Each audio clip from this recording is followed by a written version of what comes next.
대표님 본인이 이제 책에서 뭐 정치는 싫었다라고 하셨고 또 뭐 어떤 분이셨는지 기억하는데 인물평으로 이 대표님 본인이 원하는 삶은 아마 지방대 교수일 것이다라고 인물평을 하기도 하는데 근데 그럼에도 불구하고 이제 정치를 지금 그만두시기까지 계속해서 이어나갈 수 있었던 어떤 원동력이라 해야 되나? 그거는 노무현 대통령님 이외의 그런 어떤 원동력이라는. 그러니까 아니 원래 시작한 거는 이제 진짜 운동의 차원에서 정치를 시작한 거지. 예, 그냥 정치를 바로 잡아야 되겠다 그런 생각. 그러니까 이제 정당혁신, 정치개혁운동 그런 차원에서 처음에 개혁당부터 시작을 했는데 그 이제 현실 정서로 말려 들어가니까 이게 정당을 만들었으니 성과를 내야 되고 국회의원도 당선시켜야 되고 더더군다나 대통령을 우리가 지지하는 분을 뽑아놨는데 이 대통령이 국정운영을 할 수 있게 국회 의석도 만들어야 되고 이런 현실의 과제들이 오면서 열린우리당으로 간 거예요. 그게 책임이 다르기 때문에 그렇게 된 거고 그렇게 가고 보니까 이제 그 과정에서 관계도 만들어지고 책임도 생기고 등등의 이유 때문에 쭉 갔던 거예요. 갔고 이제 대통령 임기가 끝난 후에 노무현 대통령을 뒷받침할 수 있는 의석을 가져야 된다는 게 다 없어졌어요. 대통령도 퇴임하셨고 원래 정치를 시작했을 때 처했던 환경적 조건 또는 과제 이런 게 다 끝나버린 거예요. 그러니까 이제 그 과제가 생기기 전, 그러니까 노무현 정부를 뒷받침하는 의석을 확보해야 된다는 거, 그 다음에 이제 노무현 대통령이 정책을 펼 수 있도록 뒷받침해야 된다는 거, 이런 과제들이 끝나버리고 나니까 처음에 정치를 시작할 때 생각했던 정당혁신, 정치개혁의 과제가 다시 남은 거예요, 그때. 그러니까 국민참여당을 시작했을 때는 다시 그 과제에 들어갔던 거죠. 네. 근데 이제 잘 안 될 것 같긴 한데 현직 대통령과 함께 해도 잘 안 됐는데 이게 잘 될까?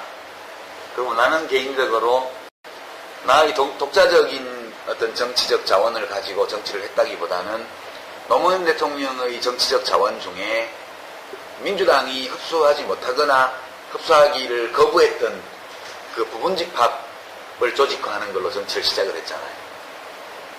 그러니까 이제 요것이 독립할 수 있느냐가 굉장히 독립해서 생존할 수 있는 정도의 정치적 기반이 되냐 안 되냐가 알 수 없는 상황이었어요. 그래서 이게 굉장히 불확실하고 어렵기는 한데 그래도 한번 도전을 해보자. 그렇게 해서 한 게 이제 국민참여당하고 통합진보당이었던 거예요. 근데 그게 이제 대외적인 여건이 어려웠던 탓도 있지만 우리 이제 국민참여당은 자체 역량이 그걸 돌파하기에 부족했어요. 경기도지사 선거에서 48% 얻어서 치고 김해을 재보선에서 또 49% 얻어서 치고 뭔가 될 듯 하긴 한데 그 문턱을 진입장벽을 못 넘어간다는 그것이 증명이 됐다고 봤어요. 그러니까 우리 혼자서 이걸 넘어서 정당혁신, 정치개혁을 못한다면 그러면 동일한 과제를 안고 있는 다른 분들하고 손잡고 한번 그럼 더 크게 해서 한번 넘어가 보자. 그렇게 기획한 게 통합진보당이라는 기획이었어요. 그러니까 리버럴들과 진보 리버럴들과 전통적인 진보 진영이 손잡고 한번 넘어가 보자. 넘어설 듯 말 듯 총선 때 갔는데 결국은 정치를 이해하는 방식이나 정치인의 정당의 책임이 어떤 것이냐에 대한 생각 이런 것들이 많이 달라서 그 대우를 유지를 못하고 깨져버린 게 이제 통합진보당 사태라고 보는 거예요. 그렇게 된 거니까 그건 잘 안 될 것 같다는 판단도 이제 한편으로 있었고 내가 계속 정치를 하는 것이 그 일을 하는데 도움이 안 될 것 같다는 생각도 많이 들었어요. 거기에다가 내 인생도 있는데 10년 정도를 열심히 해봤으면 이게 된다 안 된다를 어느 정도 판단해야 되는 거 아닐까? 그런 생각이 있었던 거죠. 그래서 우리가 생각하는 과제가 옳은 과제이고 또 필요한 과제이라는 거는 지금도 생각해요. 근데 이제 국민들이 그 과제를 내가 안다고 믿지 않는 것 같다. 그렇다면 다른 분들이 하시도록 좀 하는 게 맞지 않을까라는 판단을 한 거죠. 이게 이제 논리적인 판단이고, 개인적으로는 되게 괴로웠지만 그래도 책임을 다하기 위해서 이렇게 해왔는데, 이제는 내 인생을 먼저 좀 생각해도 되지 않나? 그런 거예요. 네. 아니, 힘든 일인데 계속 내가 하면 좀 억울하다. 딴 분들이 좀 하셔야 되는 거 아닌가? 그런 생각도 좀 있었죠. 네. 이해가 돼요? 그래, 먼저 진 대표님 그때 저는 아직도 기억나는 제 기사가 한겨레 수요 일면에 썼을 때인데 뭐라고 딱 일면 뭐라면 이상한 놈 왔다 갑니다. 근데 거기서 어떤 표현을 쓰셨냐면 자기가 졌다라고 하셨는데 내가 졌다. 그 기사 보고 보지만 너무 슬퍼서 근데 너무 속상해서 단계상 보시면 알겠습니다. 그런 말 안 해줬으면 좋을 텐데 하는데 뭐냐면 저는 대표님 하면 또 언제지? 한수 이부서부터 해서 백발부터 해서 전용이랑 맞짱하고 그런 거 되게 좋은 기억이 저는 많습니다. 근데 이 질문은 언론에서 좀 많이 안 했는데 포스트 유시민은 누구일까 그런 질문 많이 안 했던 것 같아요. 나는 포스트 유아무개가 나오기에는 프리 유아무개가 별 볼 일 없었잖아요. 그러니까 그거는 포스트가 오는 게 아니에요. 나 이제 비유적으로 얘기를 하면 세례 요한은 목 잘라서 죽었잖아. 쟁반 위에 목이 올라갔어요. 그죠? 그러면 이제 예수님이 왔어요. 그러면 예수님이 포스트 요한이냐? 아니에요. 그러니까 내가 이상한 놈이 하나 왔다 갔는데, 왔다 가서 막 비좁고 다니면서 뭔가를 하다가, 나 졌어요. 그러고 이제 떠났어요. 근데, 그 다음에 뭐가 올 텐데, 그게 뭐가 오냐, 이렇게 생각을 해봐요. 그러면, 제2의 유시민이 오는 게 아니고, 다른 사람이 오는 거예요. 그게 누군지는 모르겠지만. 이거 노무현 대통령이 2002년도에 7월 달에 이제, 사실 솔직히 말하면, 민주당 안에서 못 견디겠으니, 밖에 응원군 좀 모아보라고 말씀을 부탁을 하셔서 제가, 이제, 그때 서명운동, 아니, 후보님이 오셔가지고 그렇게 부탁을 하시는데, 안 할 수가 없잖아요. 그래서, 해보겠습니다. 이렇게 해서 이제 국민후보 지키기 서명운동을 해놓고, 그 다음에 또 뭐 해야 되나? 응원군을 계속 모아놔야 되는데, 서명운동 끝나고 나니까 할 일이 없잖아요. 그 사람들이 뭐 하면 모여있겠냐 물어봤더니 당을 만들면 모이겠다. 그래서 당을 만든 거예요, 그때. 당을 안 만들면 안 모이겠대요. 사실 내가 만든 게 아니고 사람들이 당을 하자는 거예요, 당을. 그래서 당을 한 거예요. 당을 한 건데, 그때 노 대통령이 그 부탁을 하시면서 저한테 그렇게 얘기를 했어요. 이번에 시에도 썼지만, 시 같지도 않으시지만. 노무현 시대는 안 올 것 같아요. 그러시더라고요. 내가. 왜 안 옵니까? 오죠. 상식과 원칙이 통하는 사회에. 정의가 바로 서고, 권력의 눈치를 보지 않고도 당당하게 자기 주장을 할 수 있는 시대가 오죠. 그랬더니, 오긴 올 것 같은데 그 시대가 와도 노무현이 없을 것 같아요. 그러시더라고요. 그래서, 그 시대가 오기만 하면야, 없었으면 어떻습니까? 운 좋으면 첫 파도를 타고 넘어가서 착륙하는 거고, 운이 나쁘면 그 다음 파도가 와서 때려서 그 다음 파도 타고 오는 사람이 올라가는 거고 그런 거죠. 근데 가만히 생각해보니까 첫 파도를 타고 올라갔어. 갔는데 그 개척을 잘 못하고 다시 파도에 떠밀려서 지금 없어진 거란 말이에요. 그 시대가 와요, 내 생각에는. 오는데 아직 안 온 거지. 오는데 그건 노무현의 시대가 아니고 정말 원칙과 상식이 통하고 사람들 사이에 정의가 수립되는 그런 훌륭한 국가가 있는 대한민국이에요. 그때가 와요. 오는데 그거는 제2의 누가 와서 되는 게 아니에요. 네. 지금 보면 이명박 정권 때는 완전 썰물이 들어서 누구도 거기에 접안을 할 수 없는 조건이 됐어요. 그리고 이제 그 5년이 끝나고 나서 바람은 이제 바다에서 해안 쪽으로 불어가는데 아직도 물이 덜 차가지고 접근이 어려워, 굉장히. 요리조리 암초를 피해야 겨우. 그래서 혹시 상륙할 수 있지 않을까 이렇게 생각했는데 또 안 됐잖아. 지금 물이 점점 더 차오고 있는 거예요, 이게. 근데 물론 다음에 누가 대통령이 된다고 해가지고 그게 확 다 바뀌진 않겠지만 두 번째 파도가 오는 거라고. 그 파도를 타고 누군가가 또 접안에 성공하는 거예요. 그렇게 했다가 또 빠져 죽을지도 몰라. 그렇게 계속 가는 과정에 우리가 있는 거기 때문에 너무 아쉬워하지 마세요. 싸움은 앞으로도 계속 할 수 있어요. 내가 선거에 안 나가도 싸움은 해요. 그게 뭐 어려워. 나 시민으로서, 유권자로서, 주권자로서, 시민으로서, 글 쓰는 사람으로서 얼마든지 싸워요. 그거는 뭐 걱정하지 마세요. 근데 오히려 선거에 출마할 사람으로서 싸우는 것보다 이제는 출마 안 할 사람으로서 싸우는 게 훨씬 더 잘 싸울 수 있는지도 모르지. 제가 다음 주 목요일 날 마포 아트홀에서 특별 강연을 해요. 유료 강연인데 5,000원. 노무현 재단에서 주최해서 이 정치적 난독증 환자들을 위한 국어 힐링 캠프. 이런 제목 부제를 붙여서 작가 유시민의 2007 남북정상회담 대화록 해설 이라는 특강을 해요. 저희 좀 앞인데. 마포 아트센터가 네, 거기 가수들 공연 많이 하는데 750석짜리래요. 5,000원 유료 강연이에요. 먼저 신청받아서 저녁에 그게 7시부터인가 7시 반부터인가 7시 반인가 7시인가 모르겠다. 아마 곧 공지가 나갈 텐데 오늘 아침에 강연 제목을 정했어요. 근데 내가 이제 현안 문제들에 대해서 거의 발언을 안 하고 몇 달 동안 지내왔고 최근에 트위터에 이제 조약돌 2개 정도만 퐁당퐁당 던졌어요. 네? 정치적 난독증에다가 뭐 지성결핍증, 이성결핍증 이렇게 얘기하고 박근혜 대통령은 참 고약한 대통령이라고 그렇게 올리고 이제 대화록 전문을 한번 보시라고 얼마나 흥미진진한지 모른다 그렇게 올렸는데 그날 강연에서는 제대로 내가 뭐 그 전에 정치할 때도 주로 말과 논리로 싸웠지 다른 건 별로 없었어요.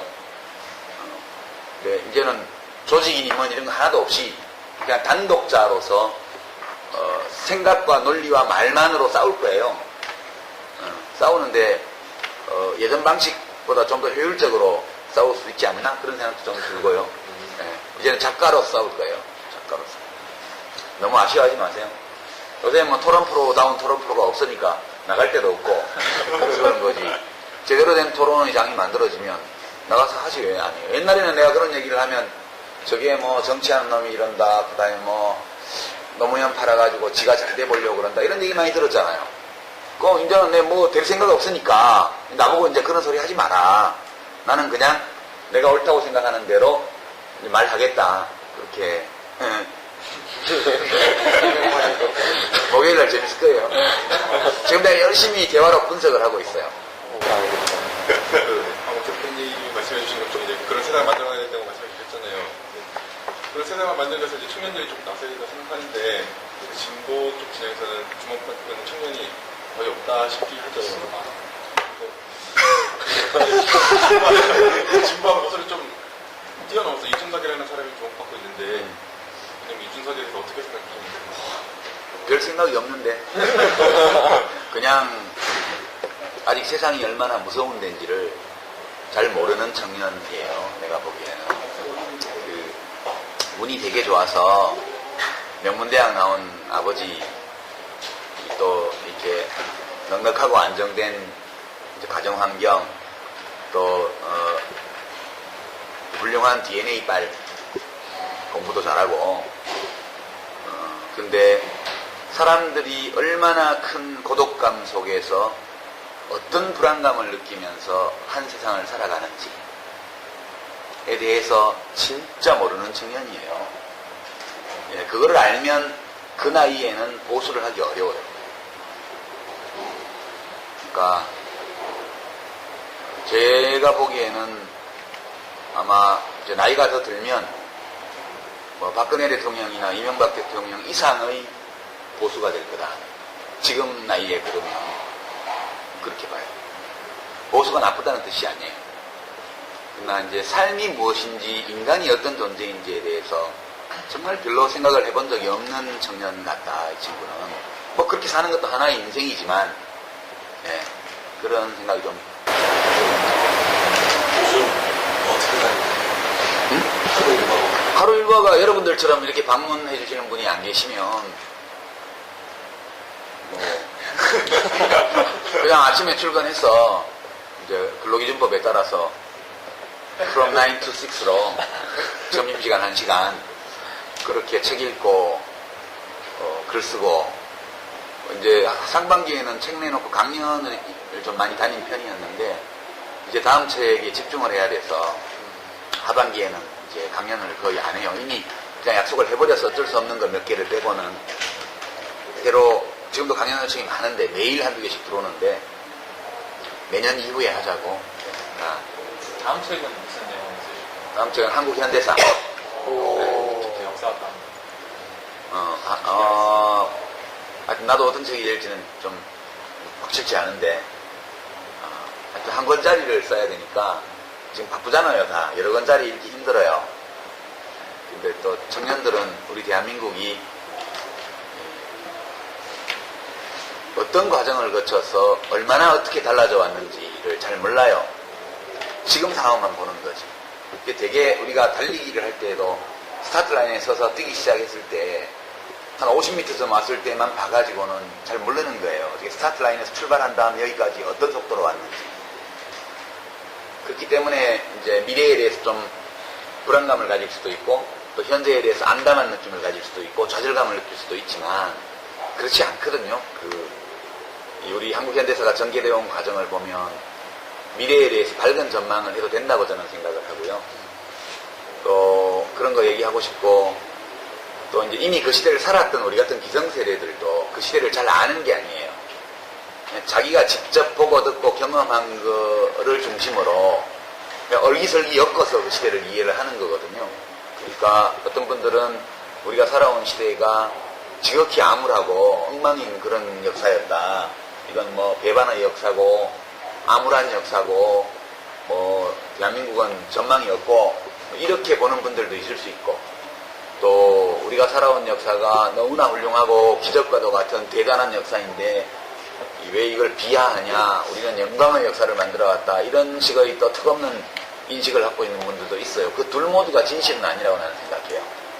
그래서 우리가 지난 한 50여 년간 어디에서 출발해서 어디까지 와 있고 여기까지 오는 과정에서 무슨 일들이 있었으며 무엇이 이런 변화를 가지고 왔고 그런 것들을 잘 살펴봐야 우리 앞에 어떤 변화가 기다리고 있는지 우리가 원하는 변화를 이룩하기 위해서는 무엇을 해야 될지 이런 것들에 대한 어떤 생각을 할 수 있을 것 같다는 생각이 들어서 지극히 주관적인 한국 현대사를 쓰게 될 거예요.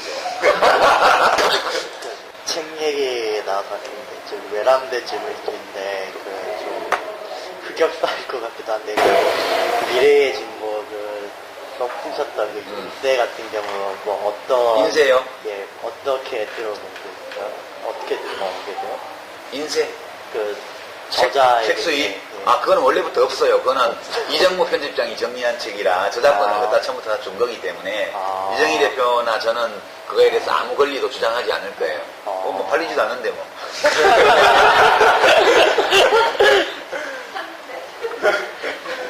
그것도 기념비적 저작이에요. 도서관에서 그 사료로서의 가치가 충분한 책이에요. 혹시 그 통합진보당 사태 이후에 이정희 대표를 다시 만난 적 없어요. 어디에서 저는 마주친 정말 인간적으로 너무너무 안타깝게 생각해요. 왜 그랬나요? 볼 끄면서 하는 그런 노래가 많이 생각이 나더라고요. 그 노래 제목이 그대가 그대를이잖아요. 그게 이승환 씨 노래인가? 이승환 씨 노래죠, 그죠? 그 가사가 참 의미심장하더라고요. 좀 이정희 대표도 많은 생각이 있을 거예요. 많은 생각이 있을 텐데 삶이라는 게 그렇게 간단치 않으니까 정말 그 사건은 살아간다는 것, 정치를 넘어서서 우리들의 삶이 무엇인지에 대해서 저로서는 정말 많은 생각을 하게 한 사건이었어요. 우리 모두가 욕망과 충동, 감정으로부터 자유로울 수 없는 존재라는 평범한 진리를 다시 한번 깨우쳐준 사건이고요. 자기 자신, 우리들 각자가 가지고 있는 인간적인 그런 약점 또는 불완전성, 인간이 가지고 있는 근본적인 한계, 이런 것들 앞에서 좀 겸손하게 나 자신과 나 자신의 행동과 내가 살아온 삶과 이런 것들을 돌아보고 성찰하게 만들어준 사건이었어요. 저한테는. 굉장히 비극적인 사건이고 좋지 않은 사건이었지만 내 자신의 삶에서는 매우 귀한 경험이었다고 생각해요. 그 철학하는 시민 뭐 이런 걸 되게 강조하셨는데 이제 대학생 같은 경우 이제 사회에 이제 성인이 되고 사회 초년생이잖아요. 그러니까 그런 대학생들에게 저 같은 경우 이런 질문 많이 듣거든요. 막 이런 활동을 하니까 이제 투표 같은 거 할 때 어떻게 후보를 선택하고 어떤 정당이 좋은지를 어떻게 이렇게 기준이 뭔지를 좀 물어봐요. 이제 그런 거를 학교에서 이제 고등학교에서 같은 거 입시 공부만 하다 모르니까 그러니까 어떻게 하면 그런 철학하는 시민이 되고 뭐 좋은 정당과 좋은 후보를 선택하는 기준 같은 걸 어떻게 자신이 확립할 수 있는지 혹시 생각하시는 거 있어요? 그거는 누가 어떻게 해줄 수가 없는 거예요. 그러니까 그냥 인간은 원래 그런 존재예요. 그런 의문을 인간은 질문하는 존재거든요. 끊임없이 우리 마음속에서는 의문이 떠올라요. 누구나 다 의문을 가져요. 그러나 사람들 사이의 차이는 마음속에서 솟아난 삶에 대한 의문들, 인간에 대한 의문들에 어떻게 대응을 하느냐가 결정적인 것 같아요. 그러니까 그런 의문들 자체를 완전히 없애버리는 식의 대응을 하는 사람도 있고요. 생각을 안 하려고 하는. 그 다음에 그것에 대해서 대답을 하지 않는 방식으로, 질문은 갖고 있지만 대답을 안 하는 방식으로 대응하는 사람도 있고요. 대답할 수 있는 한 최대한 대답해보려고 좀 노력하는 사람이 있고, 끝까지 질문을 찾기 전에는 아무것도 안 한다는 식으로 하는 사람도 있어요. 각자 다른데 제일 좋은 거는 질문이 떠오르면 그걸 그냥 가지고 있는 게 좋아요. 일단 그 질문을 잊어버리지 말고 그냥 가지고 가요. 당장 답이 없는 질문이 대부분이기 때문에 그 답을 찾으려고 너무 집요하게 노력하면 그것도 곤란해요. 그러니까 질문을 가지고 있다는 자체가 되게 좋은 거예요. 답을 찾지 않아도 살 수 있어요. 답을 못 찾은 상태에서 살아가는 거야 그냥. 그러다 보면 어떤 질문들은 저절로 답이 발견되기도 하고, 어느 날 보니까 그 사이에 해결이 되어 있는 경우도 있고요. 어떤 질문들은 너무나 중요한 질문이어서 계속 살아가면서 그걸 되뇌어야 되는 질문들도 있어요. 나는 이제 그런 방식이 제일 좋다고 봐요. 질문들이 떠오르면 그냥 머리에 담아두는 거예요. 그냥 베개 밑에 묻어두는 거예요. 그 질문들 중에서 당장 오늘 내가 뭔가를 해야 되는데 그걸 해결하지 않으면 안 되는 질문, 그런 것들을 중심으로 고민해가고, 당장 답을 못 찾으면 며칠 가지고 가는 거예요. 계속. 그러다 보면 어느덧 인간이라는 게 되게 자기가 질문을 떠올리면 해결할 수도 있는 것 같아요. 질문할 수 있다는 거는 해결할 수 있다는 뜻이에요. 네, 그래서 결국은 그 모든 문제들이 어떤 방법을 몰라서라기보다는 삶을 살아가는 태도와 관련이 있다는 생각을 많이 해요.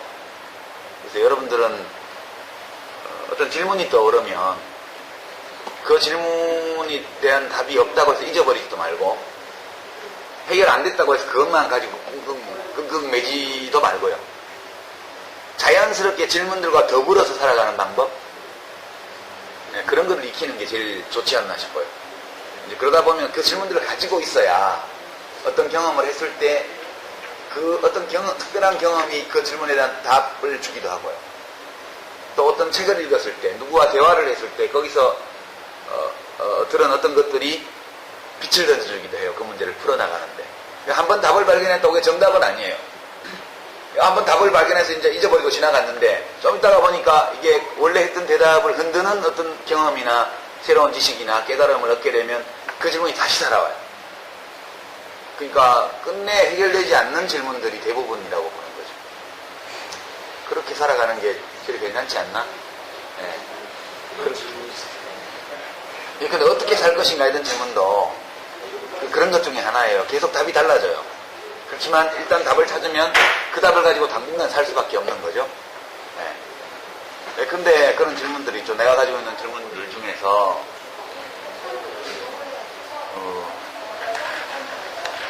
사람은 변할 수 있는가? 그런 질문도 있어요. 사람은 변할 수 없다 이러면 다른 사람에 대해서 별 개입을 안 하게 돼요. 그래, 너는 너대로 살아. 그냥. 쟤 안 변해. 좀 어렵긴 해도 변할 수도 있어. 그럼 뭔가 얘기를 좀 하게 돼 있어요. 사람은 반드시 변해. 이렇게 물으면 그 바꾸려고 막 노력을 하게 되는데, 지금 내가 가진 대답은 경우에 따라 바뀌기도 하고 안 바뀌기도 해. 근데 바뀌고 싶어 하는 사람만 바뀌어. 이렇게 저는 답을 갖고 있어요. 남들하고 대할 때 제가 바뀔 생각이 있는지 없는지를 한번 이렇게 짐작을 해보고, 되게 바뀔 생각이 있어 보이는 사람하고는 대화를 하고, 전혀 바뀔 태세가 없는 사람하고는 그러니 알았어 그렇게 하고 넘어가는 거예요. 네. 그러나 바뀌고 싶어하고 바뀌려고 노력하는 어떤 느낌을 주는 사람하고는 굉장히 활발하게 대화를 하게 돼요. 내 자신은 어떤지 그것도 돌아보게 돼요. 그런 거죠. 네. 너무 많은 사람들을 다른 사람을 바꾸려고 하지 마세요. 사람이 바뀌는 건 자기가 바뀌기를 원할 때만 바뀌어요. 타인에 대해서 과도한 책임감을 느낄 필요도 없고요. 너무 많은 사람과 좋은 관계를 맺어야만 인생이 보람차다. 그렇게 생각할 필요도 없어요.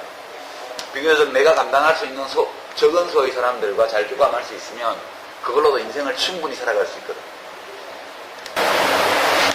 그전에 언론이나 이런 부분에 대해서 좋은 언론을 소개하지 못하는 경우가 있잖아요. 두 분이 같은 경우에 중간이나 이런 것들이 매일 저녁에 시청하고 계시고 그런 점에 대해서 제가 좀 수단반 이런 부분을 좀 보여주면서 이런 언론에 신호 방송하는 거 그래서 좀 나름대로 주어드린 게 있으니까 그분께 설명을 드리면서 이런 부분은 좀 이런 문제가 있고 그럴 수 있다라고 말씀을 드리면 부모님과 거절을 좀 많이 하세요. 그냥 좀 저희 주변에서 그렇게 실천을 아까 말씀하셨던 것을 해나가려고 하는데 그게 좀 좋은 관계가 유지하려고 하면 그런 것도 하지 말아야 되는 그런 게 있고 그리고 변화의 편을 안 보이시니까 그렇지. 네. 그때는 그냥 의견만 말하고 마는 거예요. 그런 거예요. 예. 그 어머니가 예를 들어서 막 말문을 하실 때 어머니 그건 그렇기도 하지만 그렇게 볼 수도 있지만 이렇게 보기도 해요. 그렇게 하고 말아야 돼요. 그걸 가지고 심각하게 토론으로 들어가서 누구 말이 옳리 이걸 가릴 수가 없어요. 만약 어머니가 어떤 변화하려는 어떤 태세와 생각을 갖고 계시다면 한마디 던지는 걸로 충분해요. 아, 우리 아들은 지나간 날처럼 이렇게 얘기를 했는데 그건 무슨 말이지? 이렇게 생각하기 시작하면 언제든지 변화할 자세를 가진 분이세요. 근데 그거는 아들이 어떻게 할 수가 없는 거예요. 어머니 스스로 결정할 문제지. 다만 어머니가 다른 방식으로 생각해 볼 수 있는 정보는 드리는 게 맞죠. 근데 그 드리는 방식이 그건 틀렸고 이게 옳아요 이게 아니고 그렇게 볼 수도 있지만 이렇게 보는 사람도 있어요. 라는 정도면 충분하다는 거죠. 그럼 만약 어머니가 그런 융통성이나 이런 걸 가지고 계신 분이라면 아들이 이렇게 얘기를 했는데 생각해보니 그게 맞는 것 같아 싶으면 언젠가 얘기를 하세요. 네. 어머니의 인생에 대해서 어머니의 세계관에 대해서 책임질 필요가 없잖아요. 그건 어머니의 거지. 어머니는 자기 나름의 세계관을 가지고 자기 인생을 사는 분이란 말이에요. 근데 우리가 되게 한국 사람들의 관계가 의존적이에요. 의존적이라고. 의존적이라는 게 어떤 의미냐면 누가 누구한테 기대는 것도 있지만 기대이기 때문에 뭔가 우리는 같아야 돼 이런 게 있어요. 아들하고 어머니하고 전기는 왜 같아야 돼요? 같아야 되는 이유가 전혀 없어요. 근데 우리는 관계들이 너무 상호 의존적이기 때문에 그런 것이 다르면 왠지 섭섭하게 느껴진다고. 네. 그리고 어머니의 인생은 어머니의 인생, 내 인생은 내 인생이고 우리는 각자 다른 철학을 갖고 있고 비슷할 수도 있지만 다를 수도 있는 거고 그렇게 가볍게 생각하고 지나가야죠. 어머니가 나하고 생각 다르다고 섭섭한 것도 아들이 나하고 생각 다르다고 섭섭하게 여기는 것도 그것도 다 철학적 독립성이 어긋나는 거예요. 왜 같아야 되는데 같아야 되는 이유가 하나도 없어요. 되게요. 그러니까 이제 그 어머니 부모님하고 관계도 그런데 삶은 고독한 거예요 원래. 그러니까 그게 잘못된 게 아니고 그게 정상이에요. 그러니까 이제 인간은 존재 자체가 고독이에요. 태어날 때도 혼자 태어났고 쌍둥이도 시차를 두고 나오잖아요. 다 혼자 나는 거예요. 죽을 때도 혼자 죽어요. 누가 대신 못 죽어줘. 같이 죽어주지도 못해요. 아파도 누군가 위로해 줄 수는 있지만 대신 아파주지 못해요. 결정적인 국면으로 가면 삶은 누구에게나 고독한 거고 이 고독이라는 것은 인간 존재의 근본이에요. 이게 나쁜 게 아니에요. 이거는 우리한테 주어져 있는 조건이기 때문에. 근데 이제 고독이라는 것, 이것이 그것만 있으면 삶을 살 수가 없어요. 우리가 이제 살아간다는 것은 이 존재의 본원적 감정인 고독, 외로움, 이거를 우리 삶의 감정을 구성하는, 전체적으로 구성하는 여러 감정 중에 하나 정도로 만들어 놓고 가는 거거든. 왜냐면 우리는 살면서 외로움 말고도 다른 감정을 많이 느끼잖아요. 다른 긍정적인 감정. 뭐 연대감, 사랑, 그죠? 그 다음에 뭐 즐거움, 뭐 등등 하여튼 우리가 살면서 느끼는 긍정적인 감정도 대단히 많아요. 이런 것들과 이게 뒤섞이면서 이 존재의 본원적 조건인 고독이라는 것이 함께 가지고 갈 만한 감정이 되는 거라고. 그러니까 왜 사람들이 고독감을 아프게 느끼냐 하면 다른 긍정적이고 밝은 삶의 감정들이 사라져버리고 나면 그때는 고독만 남아요. 고독감이 커진 게 아니고 원래 그거는 그만한 크기로 거기 있는 건데 다른 좋은 감정들이 사라지고 나면 아니면 줄어들고 나면 고독이 상대적으로 굉장히 커지는 거예요. 그러면 이제 견디기 어렵게 돼요. 근데 고독이라는 건 좋은 거예요. 어떻게 보면 고독한 시간도 있어야 되고요. 때로 삶이 고독하는 걸 느껴야 돼요. 왜냐하면 내 삶에 대한 내 자신의 책임감, 그리고 철학적으로 독립해야 되겠다는 의지, 이런 것은 삶이 근본적으로 고독하다는 데서 오는 그 자각에서 오는 거거든. 그래서 여러분들이 아마 살아가면서 그런 외로움을 느끼는 시간들이 꽤 자주 찾아올 거예요. 그때 이걸 낯설게 바라보지 말아야 돼요. 원래 그 놈은 항상 거기 있던 놈이야. 근데 내가 다른 애들하고 놀 때는 걔가 없는 것처럼 느껴졌는데 다른 애들이 다 없어지고 나면 걔만 남아. 걔가 항상 거기 있기 때문에. 그래서 외로움을 느낄 때는 어떻게 생각해야 되냐 하면 그렇군. 얘 말고 다른 애들은 다 없었군. 내 삶에 문제가 생겼군. 외로움을 느낀다는 것이 문제가 아니고 이 외로움이라는 고독감이라는 것이 이렇게 크게 나한테 다가올 때 이 상황이 문제인 거예요. 그때는 이 고독을 없애거나 여기서 도망치려고 할 필요가 없어요. 얘는 항상 여기 있는 애고 얘가 여기 있기 때문에 내가 다른 좋은 게 있는 거야. 그렇게 생각을 하고 얘 말고 다른 좋은 친구들을 막 만들어야 돼. 네. 그러니까 어머니나 아버지하고 막 어떤 정치적인 의견이나 세상에 대한 생각이 막 다르게 느껴질 때 되게 외로움을 느낄 수 있죠. 그렇지만 그건 너무 당연한 거예요. 네. 그때는 이제 엄마 말고 여친하고 정치적 식견을 맞춰보려고 노력을 해요. 혹은 남친하고. 물론 다른 면에서 서로 좋아서 사귈 수도 있지만 세상을 바라보는 시각까지 비슷하면 좋잖아. 둘이 항상 위로가 되고 의지가 되잖아. 그래서 그런 게 조건은 아니지만 다른 조건, 이성으로 매력이 느껴지고 그래야 돼. 근데 인생을 대하는 방식도 좀 비슷하면 더 좋아요. 네. 그런 것도 있고 달라도 좋지만 다르면 맨날 티격태격하면서 재밌을 거 아니에요. 네. 그런 것도 있고 그런 걸로 감정 상하면 안 돼요. 어머니도 외로우실 거라고. 우리 아들은 왜 저놈은 뭔 일이 있을 때마다 저렇게 나하고는 다른 의견을 얘기를 하지? 라고 고독을 느끼실 수도 있어요. 아까 전에 말씀하신 그 디바이드 뭐라고 하셨죠? 디지털 디바이드. 디지털 디바이드 말씀하실 때 기존의 그 언론들 소비하는 형태에 대해서는 우리가 어떻게 할 수가 없으니까 어떻게 해야 되나 질문 안 하셨는데 주변에 실전에 나가는 게 없다라고 말씀하셨잖아요. 그 실천으로서는 얘기하셨는데 혹시되지 않다 싶어서. 좋아요. 그렇게 노력하세요. 그러니까 이제 되게 웃기는 동영상 같은 거 좀, 이렇게 우리 이 진보 쪽에 커뮤니케이션이 약간 문제가 있는 건데, 막 그렇게 막 컨텐츠로 막 접근을 하지 말고, 좀 웃기게 접근하면 좋잖아요. 예를 들어서 좀 소프트하게. 그런 노력도 더 필요하다고 봐요. 처분의 자유. 이게 제약되는 거니까. 필연적으로 대부분의 경우에 특정한 가치를 실현하기 위해서 투입하는 정책 수단은 다른 가치를 제약하는 경우들이 일반적으로 생겨요.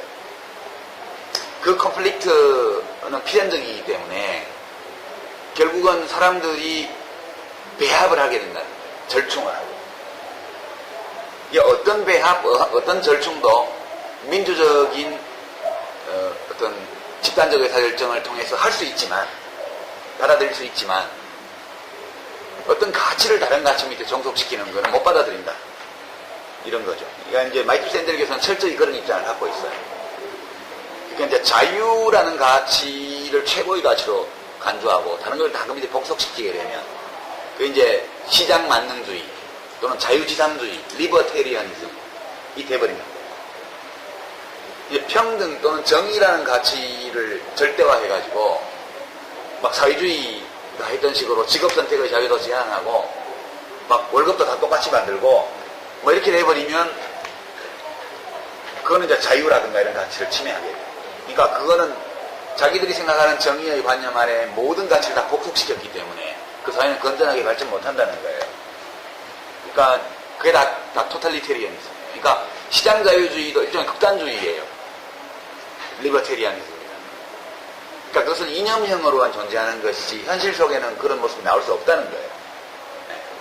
그래서 샌델 교수가 그 책에서 다룬 거는 굉장히 미시적인 정책 수단에 대한 논의들이 전부 다 뭐 징병제, 모병제부터 시작해서 어퍼머티브 액션 뭐 등등에 이르기까지 모든 것들이 보면 미시적 정책 수단이 되게 특정한 가치를 진작하기 위해서 도입된 건데 그것이 집행되는 과정에서 다른 가치를 침범하는 사례들을 많이 다루고 있잖아요. 그래서 그런 것들이 우리 사회에서 왜 그 책이 이렇게 많이 팔렸냐. 우리나라에서는 정책수단 투입과 관련해서 그런 논의를 하지 않아요. 우리나라는 진짜 무식하게 해요. 그냥 뭐 반대하면 안보 이적, 뭐 친북 좌빨, 뭐 이렇게 한쪽에서는 저거 수구 꼴통 이렇게 논쟁이 진행이 되지. 미시정책 수단을 놓고 정밀하게 헌법적 가치, 우리 헌법이 인정하고 있는 최고 복소의 최고 가치들이 이 속에서 우리가 받아들일 수 있는 수준으로 절충되었느냐 아니냐, 여기까지 논의가 가지를 않아요. 보면 지금 군가산점 제도나 이런 것들을 둘러싼 논쟁도 보면 이것이 서로 다른 가치 사이의 갈등을 유발하는 수단이거든요. 근데 그렇게 정밀한 정책 논쟁을 하지를 않죠. 감정적 대립이 앞서고 그런 거예요. 그게 이제 우리나라의 어떤 수준, 나라마다 수준 차이가 있어요. 그 지적인 또는 문화적인 수준 차이가 있는데 우리는 많이 발전했지만 미국 시민사회나 혹은 유럽의 여러 시민사회 또는 정치 이런 데를 지금 못 따라가잖아요. 그게 정치만 그렇게 뒤떨어져서 그런 게 아니고 언론도 마찬가지고요. 지식인 사회도 마찬가지고 다 그렇잖아요. 지금 무슨 뭐 예전에 뭐 어느 기업인이 무슨 기업은 2류 뭐는 3류, 정치는 4류 그렇게 했는데 그거는 맞지 않는 말이에요. 우리나라는 정치가 4류면 3류면 기업도 3류예요. 언론도 3류고 대학도 3류예요. 그게 어느 한 분야만 앞서가고 어느 다른 분야가 뒤떨어지는 게 어디가 있겠어요. 다 좀 잘나고 못나 봐야 우리 대한민국이 3류면 모든 분야가 다 3류인 거예요.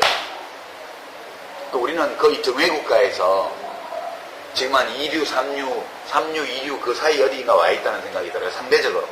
우리가 제일 살기 좋은 나라를 1류로 친다면, 그리고 뭐 이렇게 내전, 부패, 뭐 독재 이런 게 시달리는 나라를 등외로 친다면, 대한민국은 등외 국가에서 4류, 3류를 거쳐서 지금 2류 정도로 가냐 못 가냐 이 문턱어디에 와 있는 거 아닌가? 그런 생각을 해요. 모든 분야가 다 그 수준이에요. 뭐 좀 더 잘났다고 해봐야 다 거기서 거기죠. 부패는 정부나 정치보다 민간이 더 심해요. 지금 제가 보기에는. 그리고 수준으로 보면 언론이 정치보다 더 뒤떨어져 있어요. 네. 기업은 일부 앞서 있고 일부 뒤처져 있는 데도 있지만 전체적으로 보면 기업도 결코 정치 분야나 이런 데보다 앞서 있다고 말할 수가 없고요. 뭐 법조 마찬가지죠. 다 비슷비슷하게 불합리하고 비슷비슷하게 합리적인 수준이고 다 비슷비슷하게 부패했고 비슷비슷한 수준으로 청렴해요. 다 그런 거거든요. 네, 그래서 전체적으로 개개인이, 시민들 개개인이 철학적으로 독립하고 자기 삶의 품격을 높여나가려고 하는 노력, 이런 것들이 지금 굉장히 기묘한 시점에 와 있고, 그런 노력이 뒷받침될 때에만 모든 게 잘 발전할 것이다. 그렇게 봐요. 정당의 수준도 당원 한 사람 한 사람의 철학적 독립성과 그 품격에, 정당의 품격이 달린 거예요. 네. 이제 뭐 이 정도 하고 마무리하죠.